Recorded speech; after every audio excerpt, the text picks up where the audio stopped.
Bismillahirrahmanirrahim. Assalamualaikum warahmatullahi wabarakatuh. Asyhadu an la ilaha illallah wa asyhadu anna Muhammadar Rasulullah. Wala haula wala quwata illa billahil aliyyil azim. Izin senior, izin rekan-rekan, izin memperkenalkan diri. Nama Taruna Muda Danis Farizal Yandra Putra. Kors Teknik Mekanikal Bandar Udara 14. Di sini, saya akan menyampaikan kultum yang bertema keseimbangan antara dunia dan akhirat. Rekan-rekan sekalian, jika ada yang bertanya, untuk apa sebenarnya manusia diciptakan di dunia ini? Tentu, kita sebagai seorang muslim, kita akan mudah untuk menjawabnya, yaitu untuk beribadah kepada Allah SWT.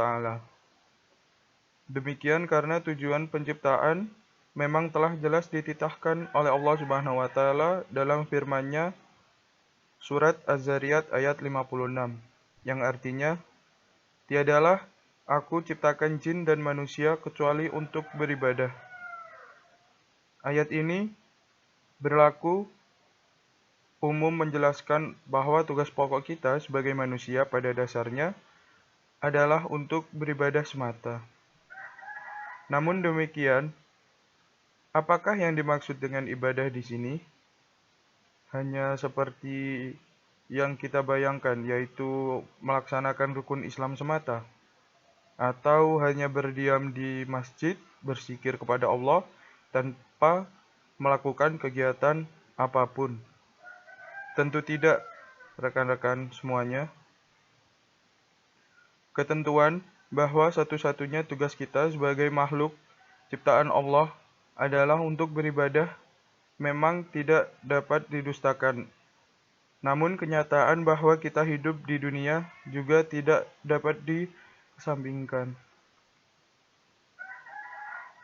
Dalam sebuah hadis yang diriwayatkan Imam Bukhari, Rasulullah SAW menerangkan bahwa nasib manusia pada hakikatnya sudah ditentukan, termasuk rezeki, ajal, amal, kesedihan, dan kebahagiaannya.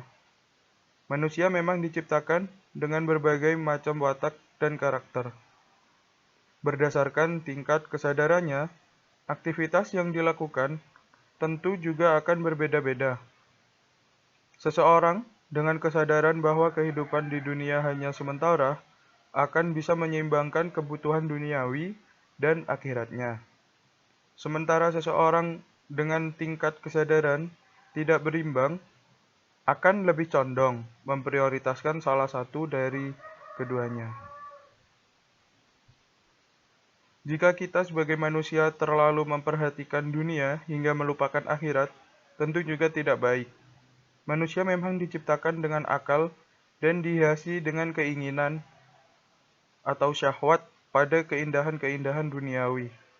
Allah Subhanahu wa taala berfirman dalam surat Al-Imran ayat 14 yang artinya adalah dijadikan indah pada pandangan manusia kecintaan kepada apa-apa yang diingini, yaitu wanita, anak, harta yang banyak dari jenis emas, perak, hewan peliharaan, hewan ternak, sawah, ladang. Itulah kesenangan hidup di dunia, dan di sisi Allah tempat kembali yang baik.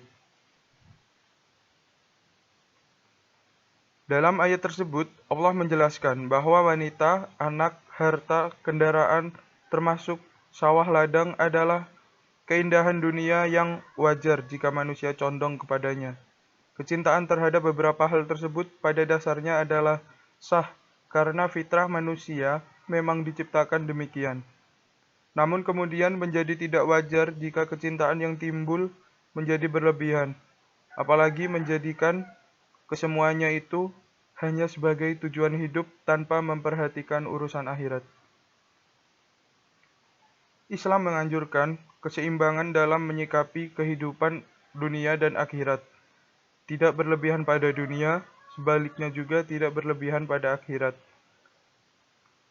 Dalam surat Al-Qasas ayat 77, Allah Subhanahu wa taala berfirman, Carilah pada apa yang telah dianugerahkan Allah kepadamu,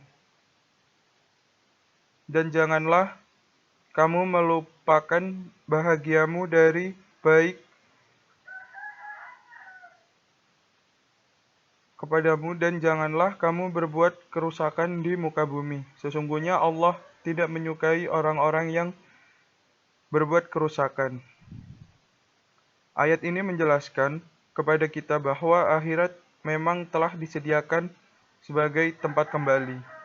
Namun, sebelumnya manusia juga ditakdirkan hidup di dunia.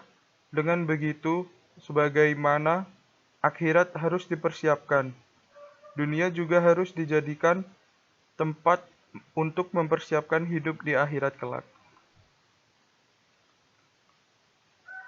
Dalam sebuah ungkapan dikatakan bahwa dunia adalah ladang akhirat. Ad-dunya mazara'at al-akhirah. Maksudnya adalah bagaimana kita harus bersikap terhadap dunia untuk menjadikannya sebagai ladang di mana kita menanam berbagai amal baik untuk dipanen nantinya di akhirat. Jika amal yang kita tanam berasal dari bibit yang kurang baik, kita harus bersiap memanen hasil yang kurang baik. Sebaliknya, jika kita tanam dari bibit yang baik, maka kita akan bergembira dengan hasil yang baik pula di akhirat kelak. Allah berfirman, siapa yang mengerjakan kebaikan seberat zarah, biji zarah, dia akan melihat balasannya. Siapa yang mengerjakan kejahatan sebesar biji zarah pun, dia juga akan melihat balasannya pula. Demikian sedikit materi kultum yang bisa saya sampaikan. Mohon maaf apabila banyak kekurangan dan kekeliruan, karena kebenaran hanya milik Allah semata. Wabillahi taufiq wal hidayah. Wassalamualaikum warahmatullahi wabarakatuh.